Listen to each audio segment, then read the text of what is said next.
Hello, everyone. Today I want to talk about why it is important to feel whole and feel important and feel valuable from within and not through validation of other people and outer world.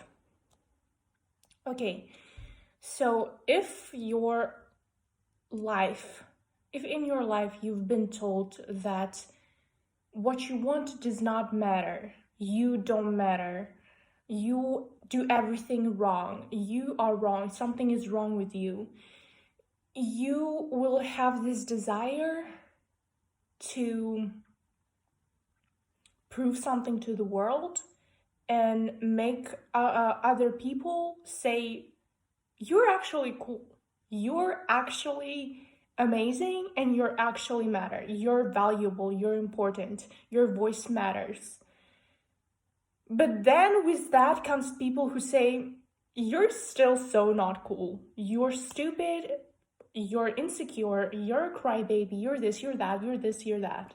So it's like you're always at the mercy of other people's opinion. And it's always going to be different because all people are different.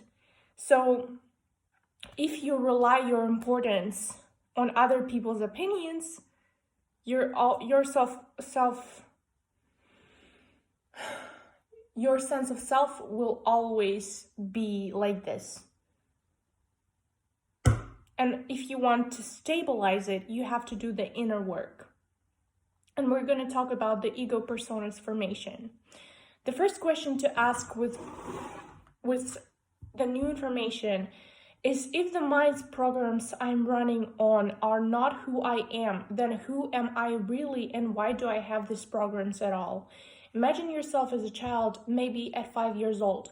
At this age, nothing seems to bother you or stick to you for very long. You're happy, free, innocent, and present with each new adventure. Life is one big playground for you, and every day is a brand new opportunity to be in love, surprised, and inspired. What happened to this innocent child of bliss? As we began to grow older, we were encouraged to identify ourselves as separate from the world around us and to form an identity or ego persona.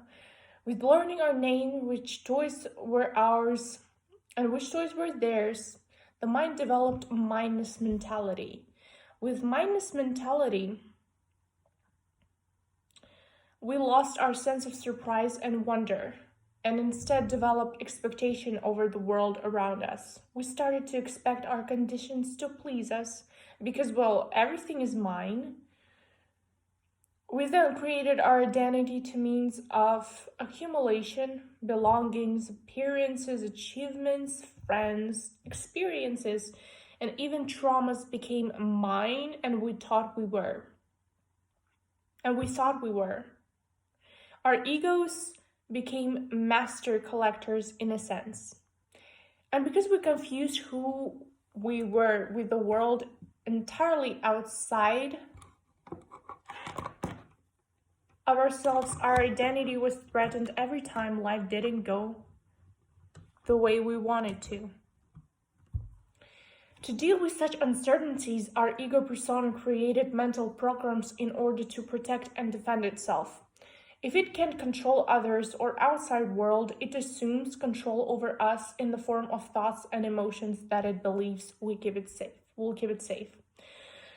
All expectations, judgments, and opinions about our lives and others are essentially the ego mind attempting to convince itself that it is in control of a world it feels threatened by. Not knowing any better, we have spent our entire lives listening to the frightened voice inside our heads, believing it was us. This is where all limiting beliefs, thoughts, and emotions begin. As long as you make an identity for yourself out of pain, you cannot be free of it. Imagine yourself again, that same innocent 5-year-old. Your parents get into a fight and it makes you feel something new, fear and doubt of love and goodness. You instinctually find that by covering yourself with a blanket, you feel safe and protected.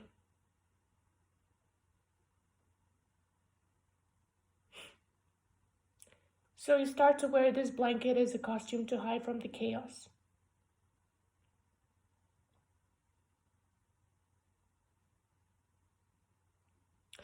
You go to school and your classmate taunt you just for being yourself. You feel ashamed and embarrassed. You decide one blanket isn't enough protection, so you add a second one to cover yourself up even more. If you didn't physically do this as a child, we can guarantee you did it metaphorically. As you get older, you fall in love, but the person you open your heart to shuts you down. You add another layer of protection over yourself. Your parents get divorced and you add another layer. People let you down, you add another layer. Your big plans don't pan out, you add another layer. Anytime you're unable to control your circumstances or the people around you, you're reminded of how powerless you seem to be, and so you protect yourself with yet another layer.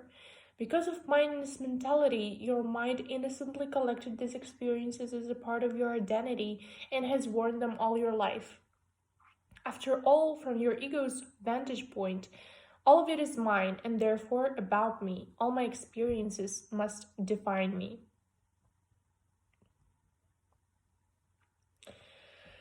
As time goes on, free, happy, innocent child of bliss becomes buried deep underneath the layers of fear for so many years that even you forget your true identity. You've been wearing the protective layers for so long that you completely overlook the fact that you could just take them all off at any point.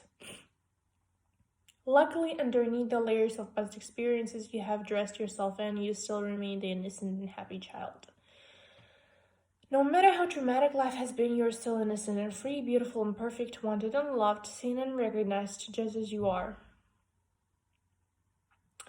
And with a little decluttering of the mind's layers, the innocent child of bliss can finally be revealed once again. To enter the kingdom of heaven, become like a child again. Your awesome experience. The true you in yoga terminology is Satchitananda, existence, consciousness, bliss. In other words, purity of awareness, perfect innocence, stainless. But the layers of experience you carry have created a false lens from which you are now seeing the world, meaning a limiting theme of consciousness. This false lens forms negative perspectives about life based on experiences of your past.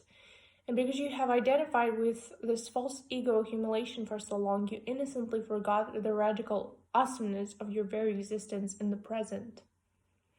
Let's take a moment to acknowledge and celebrate the fact that you exist right now. Okay, this part I already recorded.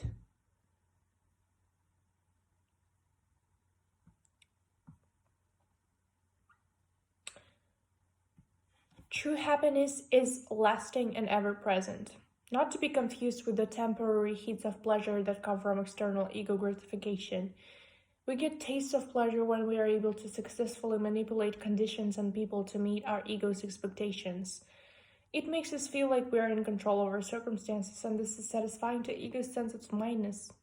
My life, my circumstances, my desires met. While this may be temporarily satisfying, inevitably, circumstances will eventually shift out of your control. When this is revealed, the ego becomes terrified of its lack of control. In order to cope with this fear of the unknown, it creates mental delusions through judgment, opinion, inner commentary, the constant evaluations to mask its existential insecurity. In reality, the ego mind knows nothing, but has the audacity to claim it knows it all. When internalized, the ego judges itself harshly and cowers in fear at the challenges of life and seeks to make us feel powerless and a victim. When projected externally, the ego's fear comes out through its desires to manipulate its conditions, circumstances, and other people through force. Using force, however, will always leave it feeling defeated because life has a divine will of its own, which is far more powerful. We can only unlock the true fountain of freedom through surrendering. The ability to surrender to the divine will is actually the most powerful demonstration of our freedom. This is because surrendering requires us to have immense strength and inner discipline to consciously ignore the demands of a resilient, fearful ego. The ego is rooted in fear and lack and therefore cannot have faith and trust in something higher than it is. Infinitely loving and sportive. Whenever we consciously ignore the demands of the ego to either cower in fear and victimization or attack with aggression and force, we prove our liberation. The one who is no longer servant to the demands of the ego mind is the only one who is truly free. By challenging our ego's agenda, we take the focus off the external circumstances which is resisting and instead focus on the resistance itself. It's through this very conscious redirection of our focus away from our outer experience and into inner one that we can access true freedom and lasting happiness.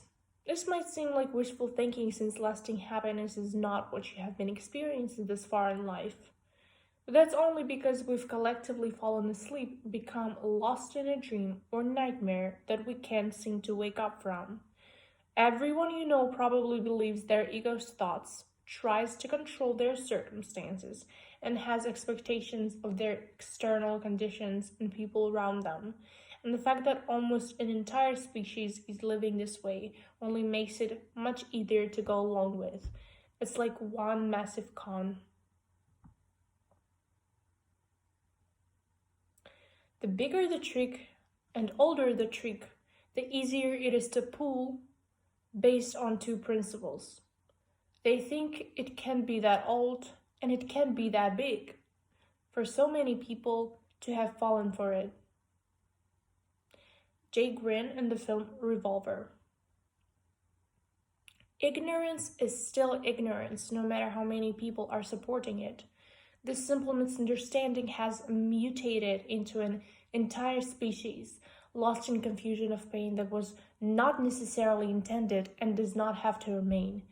The suffering of painful experiences in our lives and the lives of others around us have not been a reflection of who we are, but a reflection of who we are not.